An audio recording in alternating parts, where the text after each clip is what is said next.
On nous tournait encore et encore vers le Christ, la fontaine d'eau vive. Christ confronte le pécheur avec son péché. 15 à 18 A. Christ connaissait le passé de cette femme. Cela la déconcertait complètement. Imaginez qu'un étranger s'approche de vous et vous raconte tous vos péchés. Christ devait faire comprendre à cette femme que même si elle avait été gênée par 5 hommes dans le passé, elle était responsable de ses actes. Elle vivait dans l'adultère et il fallait y faire face. Nous sommes des gens qui souffrent dans un monde déchu. Cependant, nous sommes responsables de la manière dont nous réagissons aux circonstances. Cette femme a dû l'apprendre. Dans sa grâce, Dieu nous montre nos péchés, mais aussi dans sa grâce il nous pardonne. Je ne vous condamne pas non plus. Et nous pouvons l'approcher avec confiance parce que Jean 3,17 Dieu n'a pas envoyé son Fils dans le monde pour condamner le monde, mais pour que le monde soit sauvé par lui. Conclusion. Cette femme rejetée et pécheresse a été sauvée ce jour-là. La nécessité pour le Christ de passer par la Samarie était claire non seulement pour sauver la femme, mais aussi pour atteindre avec son témoignage beaucoup d'autres personnes rejetées davantage de Samaritains. Vr 39 Avez-vous connu Jésus-Christ comme le sauveur de votre vie? Pouvez-vous dire qui sont ces gens? Nous savons que c'est le sauveur du monde. N'attendez pas qu'il soit trop tard.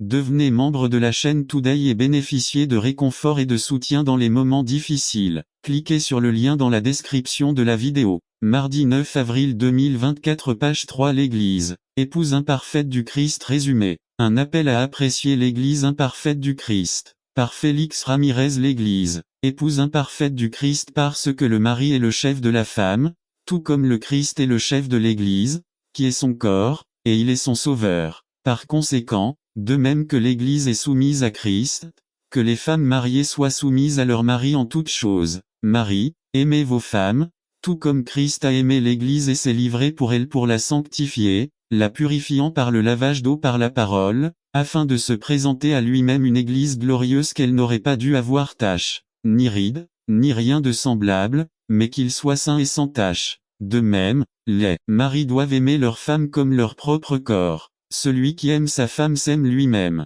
car personne n'a jamais haï sa propre chair, mais il la nourrit et en prend soin, tout comme le Christ prend soin de l'Église, parce que nous sommes membres de son corps, de sa chair et de ses os. Éphésiens 5 22 à 30 Introduction. Ceux d'entre nous qui ont grandi au sein de l'Église évangélique, ou qui ont passé plus de la moitié de leur vie, ont beaucoup de mal à penser à leur vie sans elle. Dieu merci. Beaucoup de mes souvenirs les plus agréables qui me viennent à l'esprit sont liés à des moments en compagnie des frères d'une église ce matin. Nous avons commenté l'importance de rester unis avec la communauté des croyants à la communauté des chrétiens, car rester unis au peuple de Dieu est la méthode que Dieu a choisie pour que grandissent les pécheurs racheter l'église et pour de nombreux croyants le lieu où ils ont trouvé soutien, direction, encouragement, espoir et aussi correction. Mais de la même manière, il y a eu des gens qui ont trouvé dans l'Église non pas une pierre mais un vrai rocher sur lequel ils ont trébuché. Pour eux, l'Église de Jésus-Christ est devenue l'une de leurs expériences qu'ils aimeraient le plus oublier.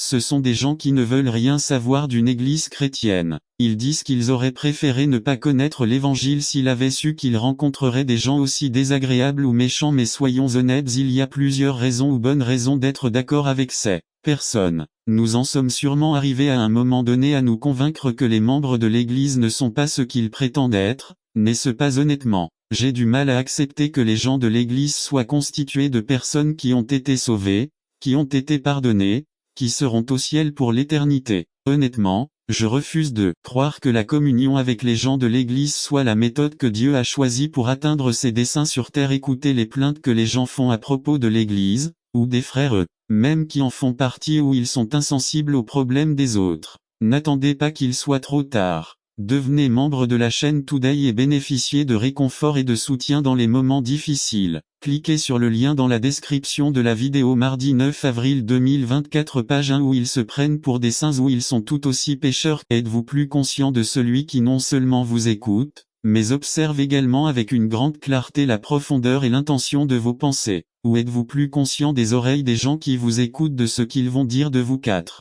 Si tel est le cas, vous devriez vous repentir et demander à Dieu de vous donner un cœur humble qui lui plaira. Comme le dit l'apôtre Pierre, humiliez-vous donc sous la puissante main de Dieu, afin qu'il vous élève au temps convenable. 1 Pierre 5, 6. Une deuxième qualité de cœur que Dieu désire façonner en nous par la prière est de un cœur crée du caractère du Seigneur. 9,10 Comme dans d'autres domaines de la vie chrétienne, La prière qui plaît à Dieu a pour axe central, n'attendez pas qu'il soit trop tard. Devenez membre de la chaîne Today et bénéficiez de réconfort et de soutien dans les moments difficiles. Cliquez sur le lien dans la description de la vidéo mardi 9 avril 2024 page 2. Le centre de notre attention est le caractère de Dieu pas l'homme. Malheureusement, et suivant le modèle du monde, notre sous-culture évangélique a placé l'homme et ses besoins, tant réels que perçus, au centre de sa vie. La prière a cessé d'être un moyen de reconnaître la grandeur de Dieu et est devenue un moyen de réaliser nos désirs et nos ambitions. Jacques nous dit que même nos prières révèlent ce qui gouverne véritablement nos cœurs. Vous demandez, et vous ne recevez pas, parce que vous demandez mal, pour dépenser pour vos plaisirs. Voyez comment Jacques qualifie cela. Ô accent circonflexe âmes adultères. Ne savez-vous pas que l'amitié du monde est inimitié contre Dieu? Il est vrai que dans sa parole, Dieu nous encourage à apporter nos demandes. Mais je pense que nous avons abusé de ce privilège. Par la prière, Dieu veut bien plus que simplement nous chouchouter et nous donner ce que nous demandons. Il y a bien plus que recevoir des bénédictions. Il veut que nous venions avec une humble révérence devant sa présence pour reconnaître qui il est et que nous soyons transformés par cette rencontre. Il veut que nous le connaissions de plus en plus. La définition de la vie éternelle est précisément celle-ci. Le connaître. Jean 17:3. Dans les Écritures, nous avons plusieurs exemples d'hommes et de femmes dont la vie a été transformée par leur contemplation. Nous devons imiter le sentiment lorsque David a dit « Une chose que j'ai demandée au Seigneur, je la chercherai. Puissé-je être dans la maison du Seigneur tous les jours de ma vie, pour contempler la beauté du Seigneur et m'informer dans son temple. » Psaume 27:4. S'interroger signifie considérer, contempler, réfléchir profondément sur quelque chose. C'est exactement la puissance et la merveille de la prière, non pas tant pour que nous puissions recevoir, mais pour que nous apprenions à mieux connaître Dieu. En priant, nous entraînons nos sens spirituels à reconnaître la grandeur de la présence du Seigneur. Beaucoup d'entre nous ont appris que lorsque nous cherchons à faire la volonté de Dieu, nous devons prier. Et c'est totalement vrai. Je souhaite juste affiner cet enseignement. Nous prions, non pas pour que Dieu nous dise ou nous confirme d'une manière ou d'une autre ce qu'il veut, car c'est à cela que servent les Écritures, mais pour qu'en le contemplant nous puissions mieux le contempler et comprendre la meilleure façon de faire sa volonté. C'est ce que signifie réellement prier pour faire la volonté de Dieu. En connaissant mieux le caractère de Dieu, nous sommes dans une meilleure position pour lui plaire. Davantage dans notre passage, la prière que le Seigneur Jésus nous enseigne a ce même sentiment. Elle nous ramène au bon chemin, au bon objectif. Voyons comment la prière nous aide à craindre Dieu, en nous concentrant sur le caractère de Dieu. Père, il est notre Père 1. Il nous rappelle la relation qu'il a lui-même décidé d'établir avec nous par sa grâce. C'est une relation qui inclut la peur, mais non pas la peur qu'a la victime du bourreau qui est prêt à l'exécuter, mais la peur d'un fils de désobéir à son Père aimant. Alors approchons-nous avec confiance, car il attend que nous venions à lui, mais aussi avec simplicité. Il nous connaît tels que nous sommes. Ça ne sert à rien de faire semblant devant lui. C'est sacré 1. Cette relation amoureuse entre père et fils ne doit pas nous amener à penser que nous pouvons faire ce que nous voulons, car après tout, il y a la confiance de. En demandant à Dieu que son nom soit sanctifié, nous déclarons la distance qui sépare le 3 fois saint de nous, simples pécheurs. N'attendez pas qu'il soit trop tard. Devenez membre de la chaîne Today et bénéficiez de réconfort et de soutien dans les moments difficiles. Cliquez sur le lien dans la description de la vidéo. Mardi 9 avril 2024 page 3.3. Cela signifie que nous devons l'approcher en reconnaissant que nous ne sommes pas dignes d'être en sa présence, et que nous devons nous présenter avec un cœur pur, selon les paroles de David, qui montera à la montagne du Seigneur, et qui sera dans son lieu saint, celui qui a les mains propres et le cœur pur. Celui qui n'a pas élevé son âme vers des choses vaines, ni juré de manière trompeuse pour vous et vous serez à l'aise. Ex 14 13 à 14. N'attendez pas qu'il soit trop tard. Devenez membre de la chaîne aujourd'hui et obtenez du réconfort et du soutien dans les moments difficiles. Cliquez sur le bouton lien dans la description de la vidéo mardi 9 avril 2024 page 3.1. Ce sont des mots d'encouragement et de confiance en Dieu. Moïse leur dit: n'ayez pas peur, vous devez simplement faire confiance à Dieu. Il nous sauvera. 3. Peut-être que certains penseraient, Moïse n'a pas été retardé, les Égyptiens arrivent en force, et maintenant il dit que nous ne les reverrons plus jamais. 4. Dans des situations comme celle-ci, nous avons besoin de confiance en la réponse de Dieu. Soyez fermes et calmes. Le Seigneur combattra pour vous, vous n'avez qu'à rester tranquille. Niv B. La peur nous dit de revenir dans l'impatience, Nous faisons et disons des choses imprudentes d'y rester calme. C'est faire confiance à Dieu est un grand défi de notre foi. 1. Traverser de grandes difficultés. Faites tout ce qui est en notre pouvoir pour faire face à l'adversité. Je prie Dieu et lui dis de prendre mon problème, je le laisse entre ses mains providentielles, qu'il réponde dans son temps et selon sa volonté. 2. C'est la confiance. 3. Et j'ai donc ce genre de confiance pour continuer à faire ma part. Je peux être calme et à l'aise dans mon cœur en sachant que Dieu est aux commandes. 4. C'est la confiance. 5. Seulement ou intellectuellement mais notre dépendance totale à l'égard du Seigneur. Reconnaissez que nous sommes nous-mêmes insuffisants et que sans le Seigneur tout serait impossible. 1. Il n'a pas confiance en lui. Proverbe 3, 5 à 10. 2. Reconnaissez le Seigneur dans tout ce que vous faites. Voir 6. 3. Consultez le Seigneur au sujet de votre avenir. Médecine bénéfique pour l'âme. Voir 7 à 8. Jacques 4, 13 à 17. 4. Tout ce qu'il possède, il en dispose au service du Seigneur. Bénéfice que Dieu fournira en abondance. Voir 910. Il pouvoir de l'intégrité. L'intégrité, c'est être complet, c'est avoir une seule moralité, ne pas avoir une double vie, ne pas servir Dieu et les hommes, c'est vivre comme le Seigneur Jésus-Christ nous demande de vivre. Jacques 4, 4. L'amitié avec le monde est une trahison du Seigneur et c'est partager notre vie avec l'ennemi. C'est tout sauf l'intégrité. 2. Il n'y a pas d'intégrité si notre cœur est divisé en deux. Luc 16, 13. 3. Pour être complet, nous devons rester unis au Christ. Jean 15, 3 à 7. Il est le pouvoir de terminer ce qui a été commencé. Marc 13, 13. N'attendez pas qu'il soit trop tard. Devenez membre de la chaîne Today et bénéficiez de réconfort et de soutien dans les moments difficiles. Cliquez sur le lien dans la description de la vidéo. 9 avril 2024. Page 1. Une des choses sur lesquelles nous devons nous reposer est le pouvoir de finir les choses. Beaucoup de gens démarrent des projets et les abandonnent inachevés. Notre vie chrétienne a un but et c'est la résurrection du salut, mais pour que cela arrive, nous devons terminer ce que le Seigneur a commencé sur la croix. Marcos nous rappelle qu'il ne faut pas abandonner mais terminer la course. Dans cette course, nous aurons des difficultés. Voir Marc 13, 13. 2. Il faut être persévérant et courageux pour gagner. Matthieu 11, 12. 3. C'est une guerre qui doit prendre fin. 2 Timothée 4, 6 à 8. 4. La racine du fait de ne pas terminer les choses sur lesquelles nous nous concentrons réside dans la double pensée. Jacques 1, 8. N'attendez pas qu'il soit trop tard. Devenez membre de la chaîne Today et bénéficiez de réconfort et de soutien dans les moments difficiles. Cliquez sur le lien dans la description de la vidéo. Mardi 9 avril 2024. Page 2. L'église qui est dans votre maison. Résumé. Non, le groupe de prière ne rencontre pas votre téléphone cellulaire avec l'église qui est dans votre maison.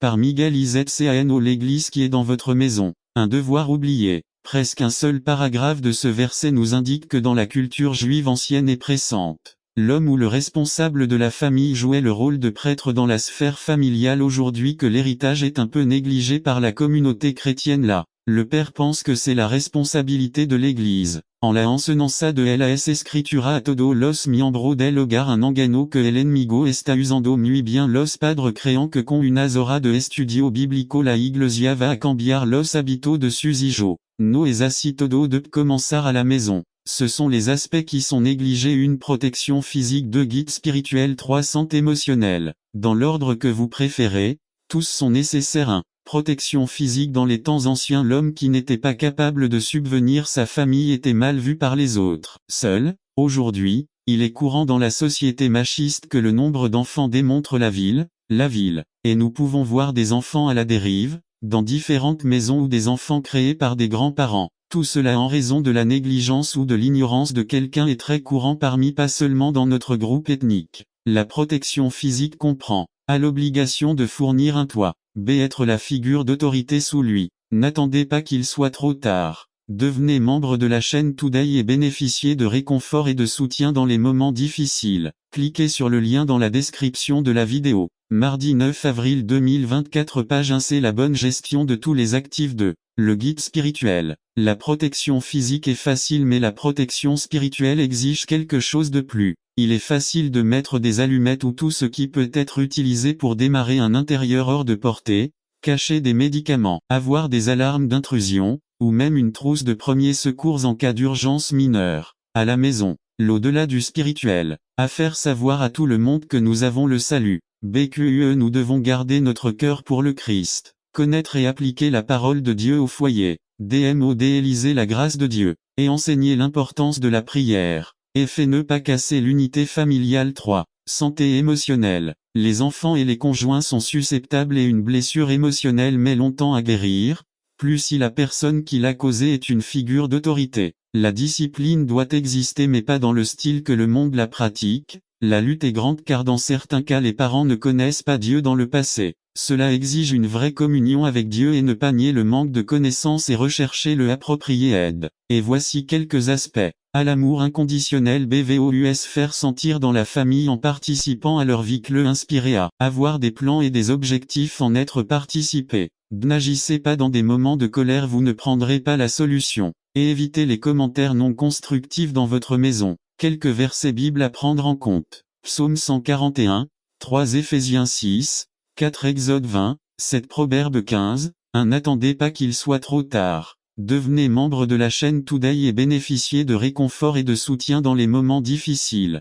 Cliquez sur le lien dans la description de la vidéo. Mardi 9 avril 2024, page 2. Une arme qui est utilisée par l'ennemi pour infiltrer la maison et la télévision, et nous ne pouvons pas oublier l'Internet, que nous voyons jour par jour des choses terribles que les gens font en profitant. Dans le petit livre de Philémon, on voit que c'est une lettre d'intercession pour un esclave appelé Onésimo. L'apôtre Paul demande pour lui à son maître Philémon, au nom de l'amour que Philémon ressent pour Paul, s'il vous doit quelque chose, mettre cela sur mon compte. Mais, pour l'amour de Dieu, nous devons intercéder. Fenêtre du ciel et déverse sa bénédiction sur cette œuvre jusqu'à ce qu'elle déborde. Que le Seigneur nous bénisse avec un nouveau peuple pour le Christ, avec de nouveaux ministères, avec un amour attachant et une unité incassable, avec des disciples transformés, avec une soif et une faim de la parole de Dieu, avec un esprit de persévérance dans la prière et avec un cœur sincère dévotion à adorer Dieu en esprit et en vérité. Faites savoir aux gens que Christ en nous est l'espérance de la gloire. N'attendez pas qu'il soit trop tard.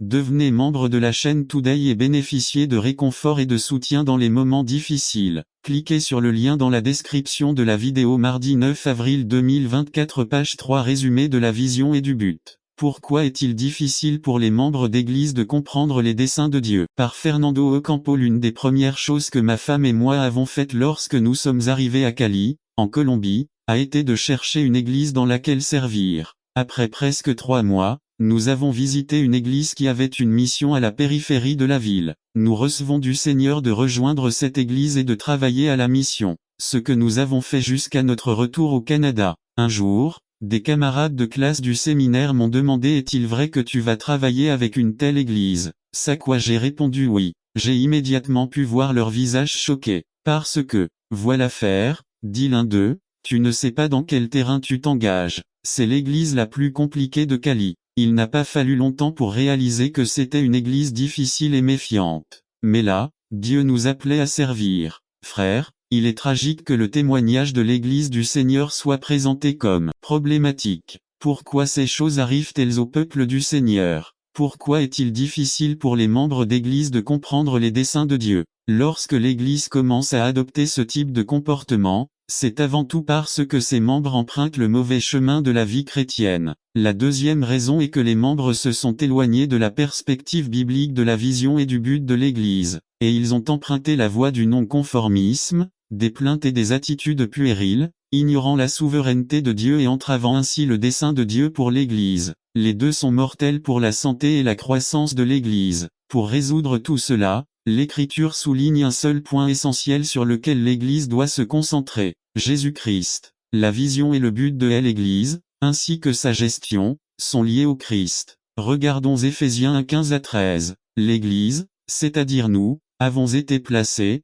non par les statuts, ni par la dénomination, ni par opinion de qui que ce soit, mais par Dieu lui-même, sous la seigneurie et l'autorité de Christ. C'est donc Dieu qui décide comment il utilisera nos vies pour transformer ce monde avec la vérité de l'Évangile. Lorsqu'on parle d'objectif et de vision, il y a 3 vérités qui ne peuvent être ignorées. 1. La seigneurie et l'autorité du Christ définissent qui est l'Église. Aujourd'hui, malheureusement, le sens et l'essence de l'Église, ainsi que sa vision et son objectif, sont définis par ce que nous dicte la culture, l'histoire et la tradition, et pas à cause de ce que nous dit l'Écriture. La force et l'influence de ces 3 éléments sont telles que seule une théologie solide et saine, basée sur ce que la Bible affirme à propos de l'Église et de nous, ses membres, peut être une lumière directrice, qui est l'Église. C'est le corps du Christ, disons-nous. Mais l'exposition de cette grande vérité parmi le peuple de Dieu ne suffit pas si, dans la pratique, cette unité et cette harmonie ne sont pas visibles parmi nous,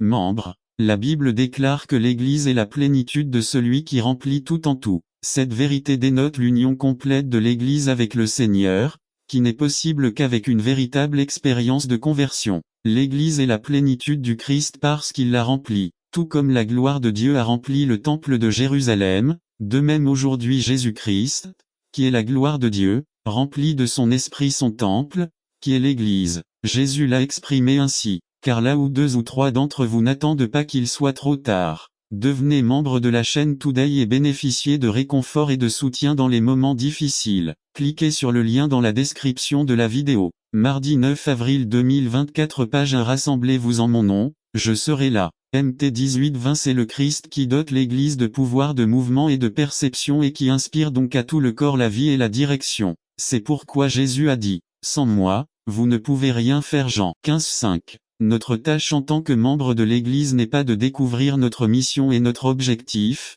mais de reconnaître l'activité de Dieu parmi nous, son peuple, et de nous unir à lui. Notez que c'est exactement ce qu'a fait l'Église du 1er siècle. Leur prière était, « Accorde à tes serviteurs de proclamer ta parole sans crainte. C'est pourquoi, étends ta main pour guérir et accomplir des signes et des prodiges au nom de ton saint serviteur Jésus de. » La seigneurie et l'autorité du Christ définissent la mission et le but de son Église. L'autorité du Christ sur l'Église est absolue. S'il y a quelque chose dans l'Église qui n'est pas sous votre contrôle, alors un élément négatif mortel est introduit et peut ruiner votre témoignage et votre ministère. C'est pourquoi Paul demande que les croyants reçoivent l'esprit de sagesse et de révélation. Pourquoi cette demande? Il n'y a pas de connaissance supérieure à la connaissance de Dieu. Seul Dieu peut découvrir les vérités qu'il veut que nous connaissions concernant ses desseins. Nous avons besoin de cet esprit de sagesse et de révélation pour comprendre le plan universel de Dieu. L'Église est née dans le but de vivre de la mission et de parcourir le chemin de la vision rédemptrice. Et l'Église du 1er siècle, par ses actions, a démontré la vérité selon laquelle l'Église est l'Église, au point qu'elle s'est donnée à quelque chose en dehors d'elle-même. C'est pourquoi nous lisons, et avec une grande puissance, les apôtres rendirent témoignage de la résurrection du Seigneur Jésus, et une grâce abondante fut sur eux tous. Il n'y avait donc aucun nécessiteux parmi eux les missions et l'évangélisation. 5. Il ne se rendait pas compte s'il boiterait, ses cheveux se dressaient d'eux. Le contexte parle donc d'une personne qui entend, oui, qui lit, oui, mais qui le fait par coutume ou tradition. Il va à l'église parce qu'il y est toujours allé, il n'y a aucun engagement envers quoi que ce soit. 3. Rien de ce qu'il entend, s'il lit, n'a d'effet sur sa vie. Il se tenait plutôt devant le miroir, il voyait plutôt le miroir, mais il ne se voyait pas dans le miroir. Pour tant de personnes, il n'y a pas de changement, il n'y a pas d'action dans sa vie. 4. S'arrêter et se regarder dans le miroir n'est pas la chose importante ici. Entendre ou lire la parole de Dieu n'est pas le but final. L'accent est mis sur qu'arrive-t-il à votre vie après vous être confronté à la parole de Dieu. La préoccupation de Jacques est la suivante: quels changements y a-t-il dans votre vie suite à l'écoute et à la lecture de la parole de Dieu? 5. Insensé est celui qui, après s'être vu dans le miroir, ne va pas faire ce que le miroir lui dit: se laver le visage, se coiffer, se colorer un peu, tu es très pâle, tu ne t'es pas rasé, et bien, tu as un haricot dans la dent, tu ne l'as pas brossé. 6. Comment une personne peut-elle marcher dans la rue pendant la journée sans avoir fait attention au miroir? Cette personne a quelque chose de mauvais sur la tête. En général, les sans-abri ne se soucient pas de leur apparence. B1, 25 nous présente l'illustration positive. Cette personne n'a pas seulement pris le temps de se regarder dans le miroir après avoir écouté et lu attentivement la parole. Elle s'arrête pour réfléchir aux implications de la manière d'incorporer ce qu'elle a entendu et lu dans sa vie pratique. 1. Cette personne est appelée bienheureuse ou bienheureuse parce qu'elle a agi, mise en action ce qu'elle a entendu ou lu. 2. Qu'est-ce que le miroir? La loi parfaite, la loi de la liberté, nous l'avons mentionné précédemment, la loi pour un juif et l'Ancien Testament, la loi est tout ce qui représente la volonté de Dieu. La volonté de Dieu est parfaite. 3. Jacques avait peut-être à l'esprit les paroles du psalmiste 19:7. La loi de Jah est parfaite, elle convertit l'âme. Le témoignage du Seigneur est certain, rendant sages les simples. N'attendez pas qu'il soit trop tard. Devenez membre de la chaîne Today et bénéficiez de réconfort et de soutien dans les moments difficiles. Cliquez sur le lien dans la description de la vidéo. Mardi 9 avril 2024 page 3-4. Cette loi, au lieu d'apporter l'oppression, comme beaucoup l'interprètent, apporte la liberté. La loi ne réprime pas, au contraire, quand la loi est vue comme un miroir, elle m'offre la grâce de me dire où je me trompe pour que je puisse aller vers le Christ. Le maquilleur pour me donner un soin du visage pour me préparer à mon shot glamour 5. Jacques termine par la bénédiction. Bienheureux celui qui fait ce que dit la loi, n'attendez pas qu'il soit trop tard. Devenez membre de la chaîne Today et bénéficiez de réconfort et de soutien dans les moments difficiles. Cliquez sur le lien dans la description de la vidéo. 9 mars, avril 2024 page 4. Quand le christianisme est faux. Résumé. Les dangers de l'auto-tromperie par Carlos Camarena. Quand le christianisme est faux. Texte. Jacques 1 26 à 27. Lecture biblique. Ésaïe 1 10 à 18. Introduction. Jacques semble soucieux d'expliquer à ses auditeurs ou lecteurs ce qu'il voulait dire lorsqu'il disait « Soyez des pratiquants de la parole », pas seulement des auditeurs. 1. Dans 1, 27, Jacques résume ce que signifie la vraie religion, en mettant un accent particulier sur les personnes que l'Église a tendance à ignorer ou que même la société laisse marginaliser. Ce sera le sujet d'étude au chapitre 2. Mais avant d'entamer la discussion sur ce qu'est la vraie religion, Jacques souhaite clarifier ce qu'implique une vraie religion, en plus de prendre soin des nécessiteux dans l'Église et la communauté. 3. Si je me sens mal à l'aise de parler du sujet de ce soir, j'imagine que Santiago a dû se sentir mal de devoir discuter d'un sujet comme celui-ci. 4. Personne ne devrait avoir à parler de ce sujet dans une communauté dite chrétienne, en particulier dans une communauté qui prétend garder les commandements de Dieu et avoir la foi de Jésus.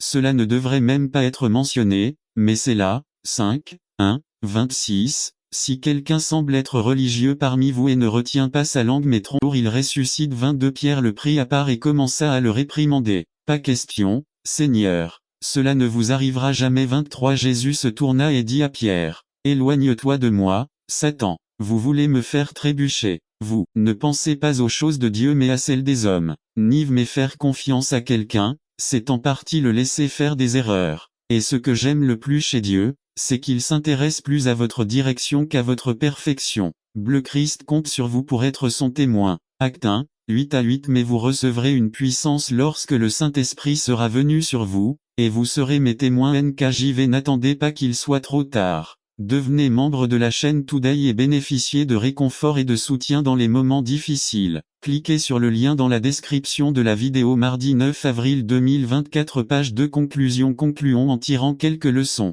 Si nous déterminons pourquoi Dieu a appelé Simon-Pierre à diriger, alors nous pouvons comprendre et réaliser que Dieu nous appelle également à être des dirigeants. Soyez sensibles, ouverts à l'appel de Dieu. Pierre et les disciples attendaient à Jérusalem comme Jésus le leur avait dit. Acte 1 4. Prier pour la direction de Dieu. 2. Baiser. Dans ce chapitre, il est mentionné et souligné que les disciples priaient constamment et qu'ils priaient pour le discernement pour remplacer Judas. Acte 1 14,24. 3. Soyez prêts et disponibles pour vous lever et prendre position. Lorsque Dieu vous appelle à diriger pour lui, le monde doit être capable de reconnaître de quel côté vous vous trouvez. Satan aime vous rappeler vos échecs passés, mais Dieu veut que vous preniez une décision, que vous vous leviez et répondiez à l'appel à diriger. Peut-être, comme Simon-Pierre, avez-vous l'impression que Dieu vous tape sur l'épaule pour devenir un leader. Et le leadership commence par un engagement envers Christ. N'attendez pas qu'il soit trop tard. De son séjour avec Paul. V 26 à 27 5. Paul l'appelle frère, collaborateur, compagnon d'armes, messager et ministre. V 25 6. On pense qu'Épaphrodite a apporté cette lettre aux Philippiens au nom de Paul. B. Leçon de la vie d'Épaphrodite. 1. Il s'intéressait sincèrement au bien-être des autres. V 25 à 28. Ministre, Létourgo Litoros. Un fonctionnaire public, un fonctionnaire du temple ou de l'Évangile, un adorateur de Dieu et un serviteur des hommes utilisé par les hommes grecs qui donnaient de leur service, de leur temps et de leurs ressources au bien de la ville. B. Il s'est donné pour servir Paul et ses besoins. Même s'il était malade. Même s'il était malade, il se souciait de l'Église et de ce qu'elle ressentait. V 26 2. Il était sincèrement intéressé par ce qui appartient à Jésus-Christ. V 29 à 30. Paul explique aux Philippiens qu'Épaphrodite n'a pas failli à sa mission. Au contraire, des hommes comme lui devraient recevoir des honneurs. V 29 B. Il était prêt à donner sa vie au service de Christ. V 30 Jean 3 16 à 18. Le véritable amour. Pierre 4 12 à 19. Souffrance pour l'amour de Christ. Nous devons vivre une vie 100% dédiée au Christ et à ses desseins. L'exemple son lit, et marcha, et ce même jour était le sabbat. Les Juifs lui dirent donc qu'il